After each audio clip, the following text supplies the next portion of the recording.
महागुरु पंडित सुशीलाचार्य जी ने सभी की तरफ देखते हुए कहा, इसका एकमात्र एक ही उपाय है, और धर्म के अनुसार नहीं तो धर्म के विरुद्ध भी नहीं, अर्थात अब मरे हुए व्यक्ति को बस दफन ही किया जा सकता है। यही इस समस्या का हल है। सब महागुरु की बात को सुनकर हैरान हो गए। कोई कुछ बोल ही नहीं पा रहा था और महागुरु फिर से बोले, मुझे पता है आप सबके पास बहुत से प्रश्न हैं, लेकिन अब यही विधि का विधान है।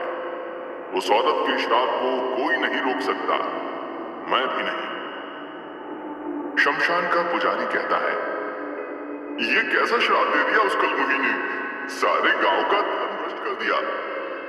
पंडित सुशीलाचार्य जी के कहने पर गांव वाले बिना किसी सवाल के धनपत राय के शव को दफनाने के लिए राजी हो जाते हैं, क्योंकि गांव में कोई भी पंडित सुशीलाचार्य जी के विरुद्ध में नहीं जाता था।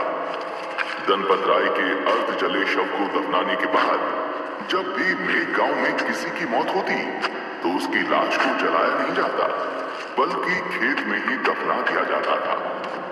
उस औरत का श्राप मेघ गांव को लग गया था और धनपत राय की मौत के साथ उसकी शुरुआत हो चुकी थी। 1 महीने के अंदर ही मेघ गांव में आश्चर्यजनक तरीके से 100 से भी ज्यादा मौतें हुई थी। जिन खेतों में मेघ गांव वाले फसल उगाया करते थे, वही खेत अब कब्रिस्तान में तब्दील हो चुके थे।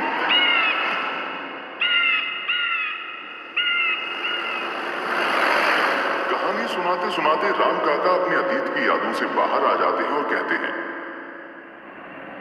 उस औरत ने मेघ गांव को जो श्राप दिया था वो लग चुका था और आज भी वही श्राप लगा हुआ है। वो श्राप कभी खत्म होगा या नहीं होगा, भगवान जाने। अनन्या राम काका को बीच में टोकते हुए ही कहती है, राम काका, ये तो बहुत ही इंटरेस्टिंग कहानी है, मेरे तो रोंगटे खड़े हो गए। अच्छा, वो जो धनपत राय का बच्चा था ना, उसका क्या हुआ? उसके अंदर वो चुड़ैल की आत्मा घुस गई थी क्या? वो अभी भी यहीं है? अगर है तो हम उससे मिलना चाहते हैं, क्या आप हमें उससे मिलवाएंगे? राम काका जवाब देते हैं, उससे अब कोई नहीं मिल सकता। पीयूष गले से घूंट नीचे उतारते हुए कहता है, पर क्यों राम काका? क्योंकि उस औरत ने उस बच्चे को गायब कर दिया है। 1 हफ्ते तक वो चुड़ैल उस बच्चे के शरीर पर हावी रही थी। उसके पैर टेढ़े के टेढ़े थे, सीधे नहीं हुए थे। और फिर एक रात वो अचानक गायब हो गया। किसी को कुछ खबर नहीं है कि वो बच्चा कहां पर है और कहां गया। राम काका ने इतना कहा ही था कि तभी रुद्र की नजर जिप्सी में लगी मिरर पर पड़ती है और वो देखता है कि राम काका का चेहरा आईने में दिखाई नहीं दे रहा था, बल्कि उनकी जगह एक औरत आईने में दिखाई दे रही थी, जिसने लाल साड़ी पहनी हुई थी। उस औरत का चेहरा जला हुआ था, जिस कारण उस औरत का चेहरा ठीक से दिखाई भी नहीं दे रहा था। उस औरत ने अपने शरीर पर जो गहने पहने हुए थे वो भी आधे जले हुए थे। उस औरत के मुंह पर खून लगा हुआ था, जैसे वो अभी अभी किसी का शिकार करके आई हो। उसके बाल सांप के फन की तरह लहराए जा रहे थे। रुद्र डरते हुए राम काका की तरफ देखता है और उसे राम काका नॉर्मल दिखाई देते हैं, पर जैसे ही वो आईने में फिर से देखता है, उसे राम काका की जगह उस औरत का खौफनाक चेहरा दिखाई देता है और एक आवाज सुनाई देती है, तेरी शादी नहीं होने दूंगी, याद रखना। ये वही आवाज थी जो उसने सपने में सुनी थी। रुद्र के रोंगटे खड़े हो गए थे। उसे कुछ समझ नहीं आ रहा था कि ये सब हो क्या रहा था। कहीं कहानी का असर उसके दिमाग में तो नहीं होने लग गया था। रुद्र मन ही मन सोचता है, ये हो क्या रहा है? हाउ इट इज पॉसिबल यार? कहीं राम काका जो कहानी सुना रहे हैं वो सच तो नहीं है? रुद्र तिरछी नजर करते हुए आईने में देखता है और वो औरत हंसते हुए कहती है, देखती हूँ तेरी शादी कैसे होती है। तेरी शादी और सुहाग रात। सुहाग रात नहीं, बर्बादी होगी उस दिन। साधु साधु साधु। उस औरत ने 3 बार साधु बोला ही था कि राम काका अचानक से ब्रेक लगा देते हैं और उनका माथा स्टीयरिंग से टकरा जाता है और वो वहीं पर बेहोश हो जाते हैं। रुद्र एक बार फिर से आईने में देखता है, पर तब उसे कोई दिखाई नहीं देता। तो उसे लगता है ये सब उसका वहम था और कुछ भी नहीं। रुद्र अपने मन से उस चुड़ैल का ख्याल निकाल देता है और राम काका को संभालते हुए कहता है, अरे राम काका, क्या हुआ? आप ठीक तो है ना? राम काका वहीं पर बेहोश हो गए थे, कुछ जवाब नहीं दे रहे थे। अर्जुन बौखलाहट के साथ कहता है, अरे ये राम काका को क्या हो गया? रुद्र राम काका को उठाते हुए कहता है, उठिए राम काका, उठिए, क्या हो गया आपको? उठ जाइए। पर राम काका किसी के उठाने पर नहीं उठ रहे थे। रुद्र के दोस्तों को समझ नहीं आ रहा था कि अचानक से राम काका को क्या हो गया था। पीयूष डरते हुए कहता है, ये राम काका तो चुड़ैल की कहानी सुनाते सुनाते खुद ही भूत बन गए। अनन्या पीयूष पर चिढ़ते हुए कहती है, तू ना अपना मुंह बंद रखा कर मोटे। यहाँ पर राम काका की हालत खराब है और तुझे मजाक सूझ रहा है। समीर अपने बैग में से पानी की बोतल निकालते हुए कहता है, ये लो, ये पानी लो, इन पर जल्दी से डालो। रुद्र समीर के हाथों से पानी की बोतल लेता है और जैसे ही पानी की कुछ बूंदें राम काका के ऊपर डालता है, राम काका को होश आने लगता है। राम काका अपनी आंखें खोलते हुए अपना सिर पकड़ते हुए इधर उधर देखने लगते हैं और कहते हैं, छोटे मालिक, आप सब लोग मेरे कमरे में? राम काका अपनी नजरें जिप्सी में चारों तरफ फेरते हुए कहते हैं, मालिक, एक पल को ऐसा लगा जैसे मैं अपने कमरे में बिस्तर पे सो रहा था, लेकिन मैं तो यहां जिप्सी में बैठा हूं। रुद्र हैरानी के साथ कहता है, अरे राम काका, ये आप कैसी बातें कर रहे हैं? आप बेहोश हो गए थे और बोल रहे हैं बिस्तर पे सो रहे थे। लगता है आपकी याददाश्त कमजोर है। अरे हम रेलवे स्टेशन से घर जा रहे हैं, ये तो मालूम है ना आपको?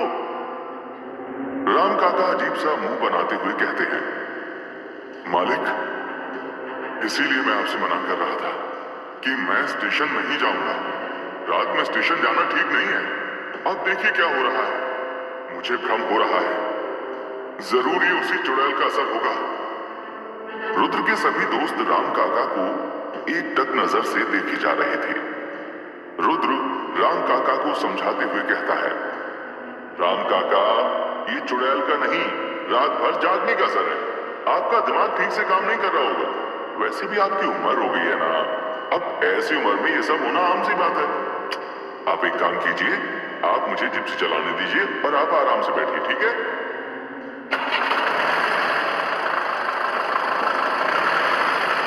इतना कहकर काका की जगह ड्राइवर सीट पर बैठ जाता है। राम काका अभी भी सोच में थे कि उनके साथ ये हो क्या रहा था। रुद्र के दोस्त भी सब हक्के बक्के रह गए थे और पीयूष का दिल तो मानो जोर जोर से धड़कने लगा था। कहने को तो रुद्र ने मामला शांत कर दिया था, पर जिप्सी चलाते वक्त वो मिरर में देख देख कर चेहरे को याद कर रहा था। रुद्र थोड़ा हैरान था कि आखिर ये सब हो क्या रहा था। खैर जो भी था, वो अभी उस बात को और बढ़ाना नहीं चाहता था, वरना उसके दोस्त और डर जाते। वो खामोश होकर जिप्सी चलाता रहा, लेकिन रुद्र के मन में बार बार ये सवाल आ रहे थे और अब उसे भी लगने लगा था कि जरूर कुछ ना कुछ गलत तो जरूर है इस गांव में, और ये चुड़ैल को उसकी शादी से क्या प्रॉब्लम हो सकती है। रुद्र जिप्सी चलाए जा रहा था कि तभी समीर बौखलाहट के साथ कहता है, अरे रोक रुद्र, जिप्सी रोक। रुद्र बिना जिप्सी रोके कहता है, पर क्यों, क्या हुआ है समीर?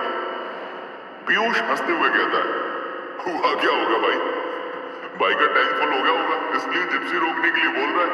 समीर पलटकर जवाब देता है, अबे मोटे, मेरा टैंक फुल नहीं हुआ है, जरा सामने देख, रोड के बीचों बीच कितना बड़ा दरवाजा है। अनन्या दरवाजे को देखते हुए कहती है, हाँ रुद्र, जिप्सी रोक देना यार।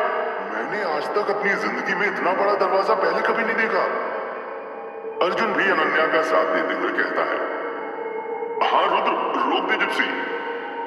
रुद्र कुछ बोलता उससे पहले ही राम काका कहते हैं, नहीं नहीं, यहां पर जिप्सी नहीं रोक सकते। समीर झट से पूछता है, पर क्यों? राम काका धीरे से जवाब देते हैं, क्योंकि ये मेघ गांव की प्रारंभिक सीमा है।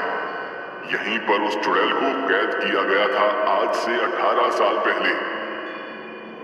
रुद्र दरवाजे को देखते हुए कहता है, हाँ यार, यहां पर जिप्सी नहीं रोक सकते। समीर नाराज होते हुए कहता है, अबे हम तेरी शादी में इतने दूर से आए हैं और तू हमारे लिए इतना भी नहीं कर सकता क्या? अनन्या रुद्र के मजे लेते हुए कहती है, कहीं तू भी ये गांव में रहकर भूत प्रेत चुड़ैलों पर विश्वास तो नहीं करने लग गया? मुझे तो यही लग रहा है, इसलिए जिप्सी नहीं रोक रहा। अपना मजाक उड़ता हुआ देखकर रुद्र जिप्सी रोक देता है।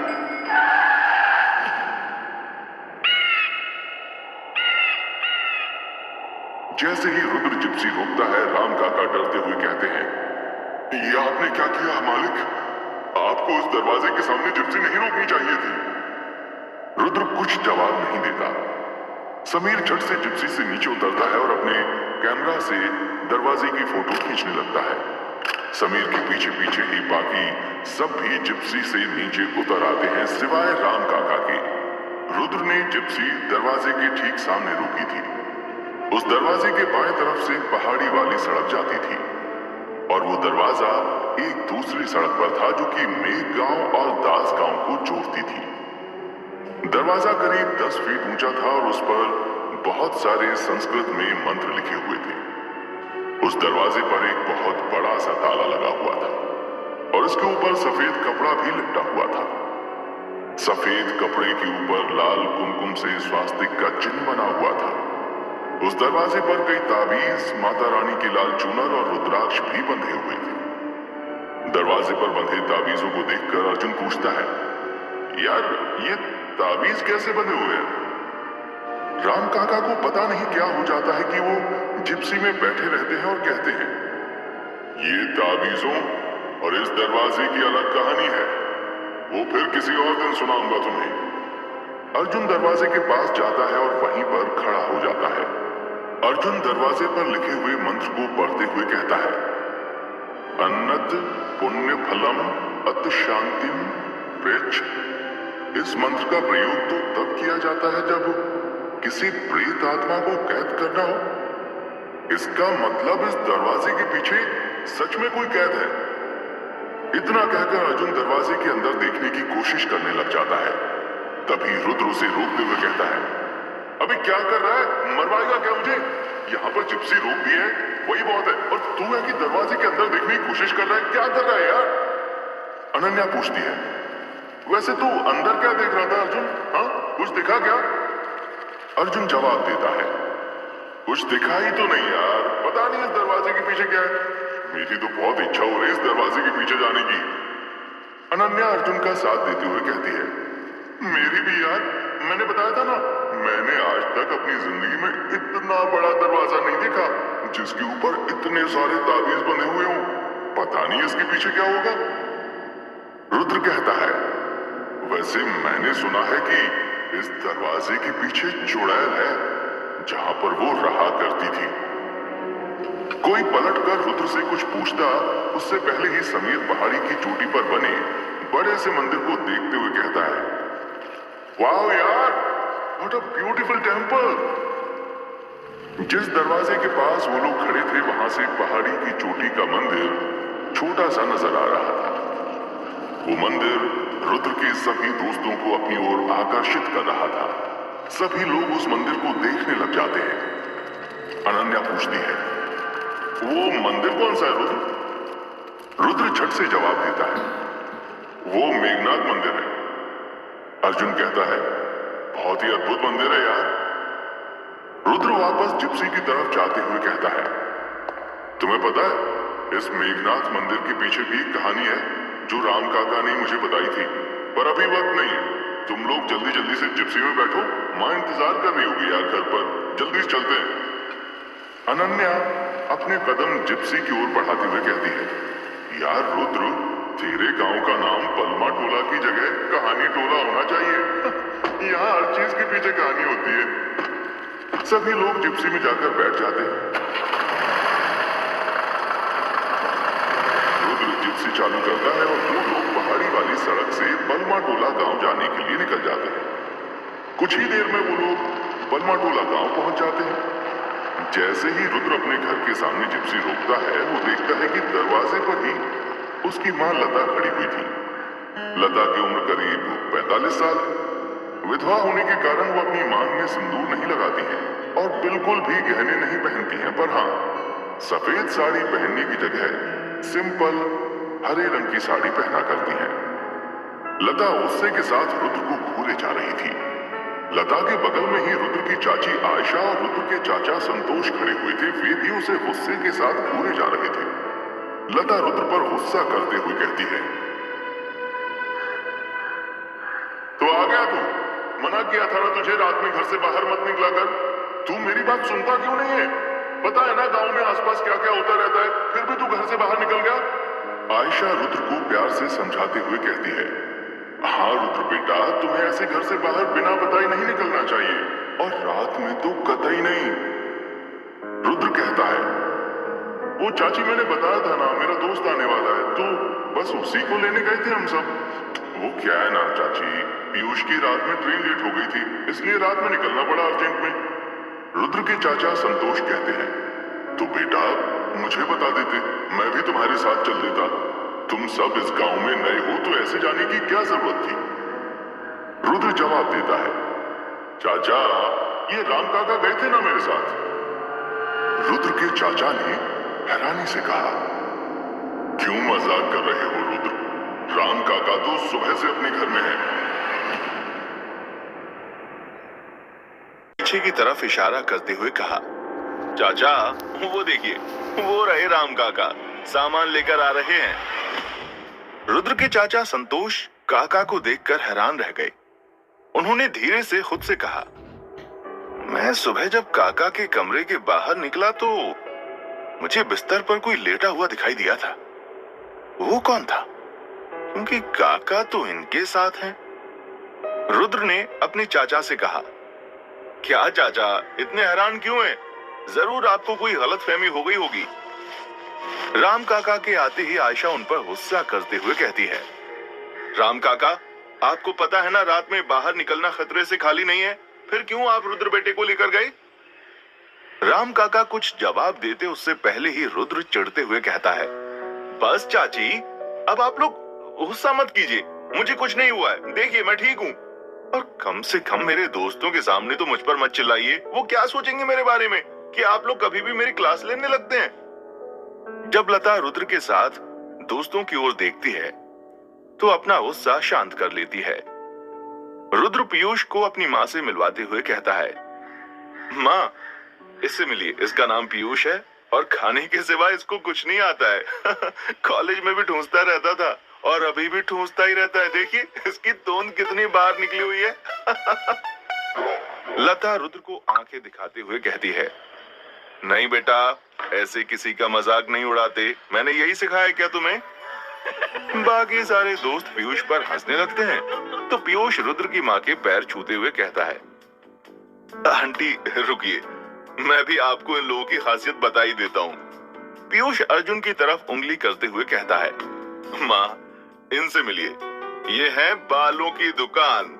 कॉलेज में हम इसे जंगली कहते थे, पहले भी इसके बाल लंबे थे और अब तो और लंबे हो गए हैं। रुद्र पीयूष के मजाक पर कहता है, अबे मोटे, ये तेरी तरह निठल्ला नहीं है, टाइम्स हिंदुस्तान में बड़ा पत्रकार बन गया है, इसके नाम के बड़े बड़े कॉलम छपते हैं और बहुत जल्दी ये किताब भी लिखने वाला है, समझा? पीयूष बोलता है, वाह यार, तूने तो कभी बताया ही नहीं। वैसे मैं समीर का भी तो बता देता हूँ आंटी को। पीयूष समीर को देखते हुए कहता है, अब आंटी आपको पता है ना समीर की क्या खासियत है? इसको अपने गले में कुछ ना कुछ लटकाना है। कॉलेज में जब इसके पास कैमरा नहीं था तो ये बच्चों की बोतल लटका लेता था। समीर शर्माते हुए कहता है, अरे वो तो बस ऐसे ही उस टाइम की बात है ना, और वैसे भी कैमरा हो तो कोई अच्छी चीज दिख जाए, जल्दी से उसकी फोटो ले लेता हूँ। अब देखिए ना, आज हमने एक दरवाजा देखा और उसकी मैंने बहुत सारी फोटोज खींची हैं। संतोष अपना मुंह फाड़ते हुए कहता है, इसका मतलब तुम उस दरवाजे के पास रुके थे? रुद्र हिचकिचाते हुए कहता है, हाँ वो चाचा। रुद्र अपनी बात पूरी कर पाता उससे पहले ही रुद्र की चाची आयशा राम काका पर चिल्लाते हुए कहती हैं, राम काका, आपको क्या जरूरत थी जिप्सी मेघ गांव के प्रारंभिक दरवाजे के पास रोकने की? हाँ। राम काका घबराते हुए कहते हैं, वो मालकिन, मैं तो मना ही कर रहा था, पर जिप्सी छोटे मालिक चला रहे थे और मेरे मना करने के बावजूद वहां पर जिप्सी रोक दी, तो मैं क्या करता? आयशा राम काका पर भिनभिनाते हुए कहती हैं, क्या करता से क्या मतलब है? जिप्सी चलाना आपका काम है या रुद्र बेटे का? इनको यहाँ आए हुए 4 दिन हो रहे हैं और आप तो पुराने हैं ना, आपको तो पता है आसपास कैसी कैसी बलाएं घूमती रहती हैं। रुद्र आयशा को समझाते हुए कहता है, चाची, इसमें राम काका की कोई गलती नहीं है, मेरी ही गलती है। मैं जिद कर रहा था, आप इनको मत डांटिए प्लीज। इतने में अनन्या ने कहा, हाँ आंटी, राम काका तो मना ही कर रहे थे वहां जाने से, वो तो हमारे कहने पर ही गए थे। रुद्र की माँ उसके दोस्तों से कहती है, अच्छा ठीक है, चलिए बेटा, अब आप सब लोग घर के अंदर आ जाइए, ऐसे कब तक बाहर खड़े रहेंगे? आयशा उन्हें रोकते हुए कहती है, रुक जाइए दीदी, इनमें से कोई भी अंदर नहीं घुसेगा। रुद्र की माँ हैरान होते हुए कहती है, क्या हुआ आयशा? आयशा जवाब देती है, आपको दिख नहीं रहा, ये बाहर से आए हैं, पता नहीं बाहर की कौन सी बला लेकर आए हैं। रुद्र के सभी दोस्त आयशा को घूरने लग जाते हैं और सोचने लग जाते हैं कि आखिर रुद्र की चाची का कहने का मतलब क्या था। आयशा अपनी बेटी स्वाति को आवाज लगाते हुए कहती है, स्वाति, जरा अंदर से एक बाल्टी पानी तो लाना। कुछ ही देर में घर के अंदर से करीब 17 साल की एक दुबली पतली सी लड़की बाल्टी लेकर आती है जिसमें लोटा और पानी था। स्वाति आयशा और संतोष की इकलौती बेटी है। स्वाति पानी की बाल्टी आयशा को देते हुए कहती है, ये लीजिए माँ। आयशा चिढ़ते हुए कहती है, अरे मुझे क्या देती है, दिख नहीं रहा, ये लोग आए हैं बाहर से, इन्हें दे।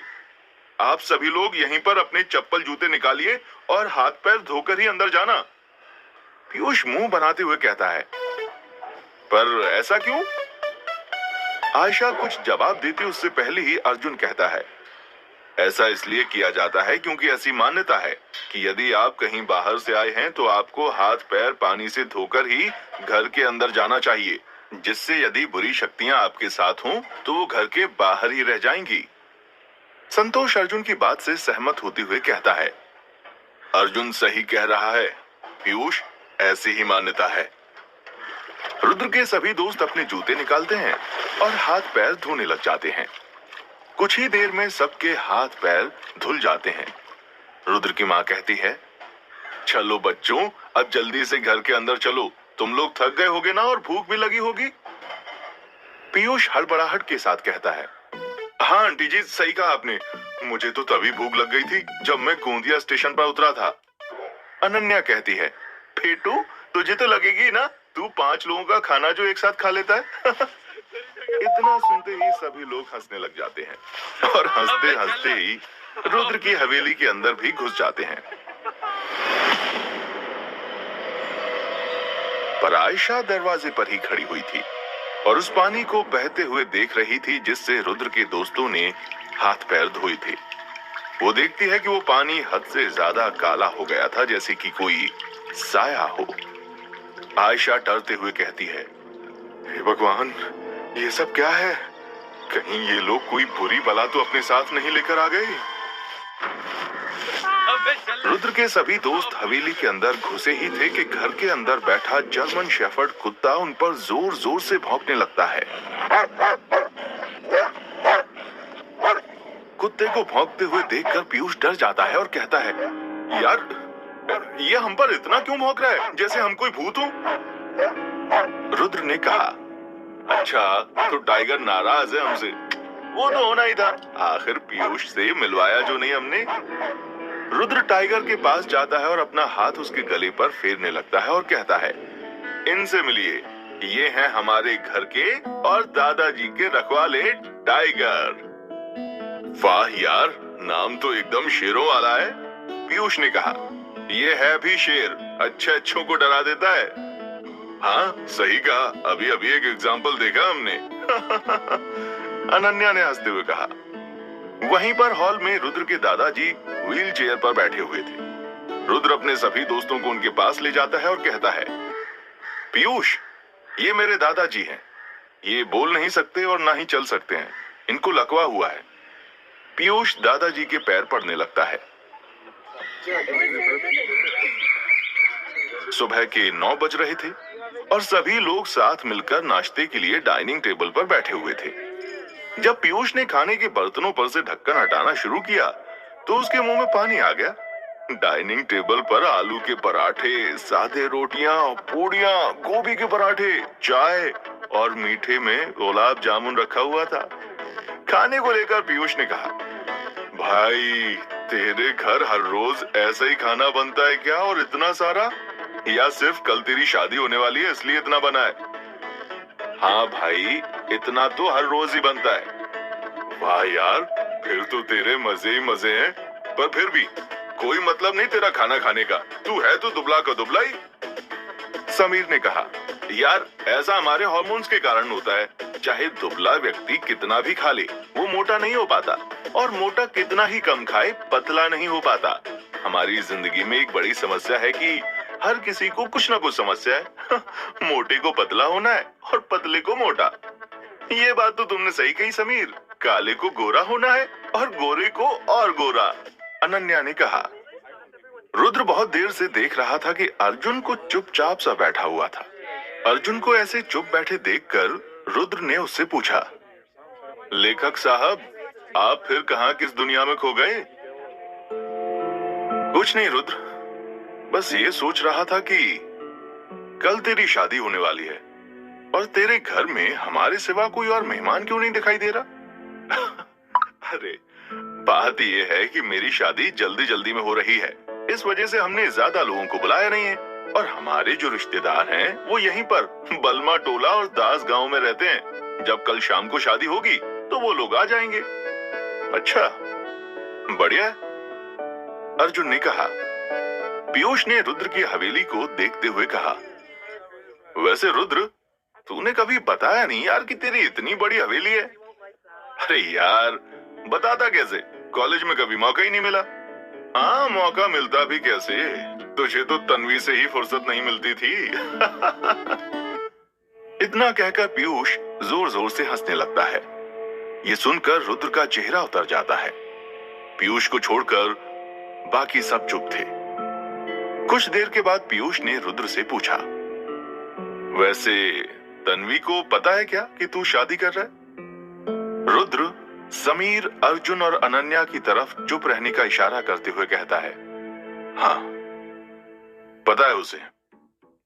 पानी पी रहे पीयूष ने जब सुना कि रुद्र ने तन्वी को भी इनवाइट किया है तो वो चौंक जाता है और उसके मुंह से सारा पानी बाहर गिर जाता है। क्या बात कर रहा है, तूने तन्वी को भी बुलाया है? पीयूष ने चौंकते हुए कहा, हाँ तो इसमें हर्ज क्या है भाई, वो सिर्फ तेरी कोई दोस्त नहीं है, तेरी एक्स गर्लफ्रेंड रह चुकी है। और तू क्या खुद को ए दिले मुश्किल का रणवीर समझता है क्या, जो तेरी शादी में आकर चन्ना मेरे या गाएगी वो? हाँ, पीयूष ने कहा। बाकी सब समीर, अर्जुन और अनन्या मन ही मन मुस्कुरा रहे थे। रुद्र ने कहा, अब वही तो देखना है यार, अगर सच्चा प्यार किया होगा तो आ जाएगी, अगर नहीं तो कभी नहीं आएगी। हाँ रुद्र, तू कह तो सही रहा है, अगर उसे आना होता तो अब तक आ जाती। वैसे भी अब नहीं आने वाली वो, कल तो तेरी शादी है यार, पीयूष ने कहा। वैसे कुछ भी बोलो, लड़की अच्छी थी, है ना पीयूष? समीर ने पीयूष को छेड़ते हुए कहा। हाँ यार, बहुत अच्छी थी, पता नहीं क्या जादू था उसमें, तुम्हें याद है पूरे कॉलेज के लड़के उसके पीछे पड़े थे, पीयूष ने कहा। हाँ सही कहा, और उनमें से एक मैं भी था, पर वो किसके पीछे थी? इस भोंदू रुद्र के, पीयूष ने कहा। और पीयूष की बात सुनकर सब लोग हंसने लग जाते हैं। यार मुझे एक बात समझ नहीं आई, कॉलेज में तो तुम्हारा सबका सब ठीक चल रहा था, सब लोग तो तुम्हारी जोड़ी की मिसालें देते थे, फिर फाइनल ईयर में ऐसा क्या हुआ कि तुम दोनों अलग हो गए, और वो भी इतने ज्यादा अलग कि पूरे 1 साल तक एक दूसरे से बात भी नहीं की, यहाँ तक कि एक दूसरे का चेहरा भी देखना पसंद नहीं करते थे। ऐसा अचानक क्या हो गया था? अनन्या ने पूछा। कुछ बातों को अगर राज ही रहने दे तो ठीक रहता है, वरना यदि राज खुल जाते हैं तो सबको तकलीफ देने लगते हैं। इसलिए भलाई इसी में है कि उन बातों को राज ही रहने दो। और वैसे भी यार, मेरी जिंदगी कोई किताब नहीं है जो हर कोई जब चाहे तब पढ़ सकता है। ओ दूल्हे राजा, बातों को घुमा मत, ये बता तेरा ब्रेकअप क्यों हुआ था? पीयूष ने पूछा। देख मोटे, ऐसा है, मैं पुरानी बातों को याद करके उस पर रोना नहीं चाहता। अब उस वक्त के बारे में सोचकर मैं अपना समय बर्बाद बिल्कुल नहीं करना चाहता, क्योंकि मुझे पता है अब वो वक्त लौटकर कभी वापस नहीं आ सकता, और ना ही मैं उस वक्त को बदल सकता हूं यार। इसलिए मैं उन बातों को भूल जाना चाहता हूं, और भूल जाए इसी में सबकी भलाई है। पीयूष ने रुद्र को छेड़ते हुए कहा। अच्छा है, फिर तो जब तन्वी आएगी ना तो मैं उस पर ट्राई मारूंगा, क्या पता इस बार इम्प्रेस हो जाए। हाँ, रुद्र ने मुस्कुराते हुए कहा। मैंने कहा था ना कि तेरे लिए एक सरप्राइज है। पीयूष ने हाँ में सिर हिला दिया। सब पीयूष की तरफ ही देख रहे थे और रुद्र ने कहा, तो मोटे, जरा पीछे पलट के तो देख।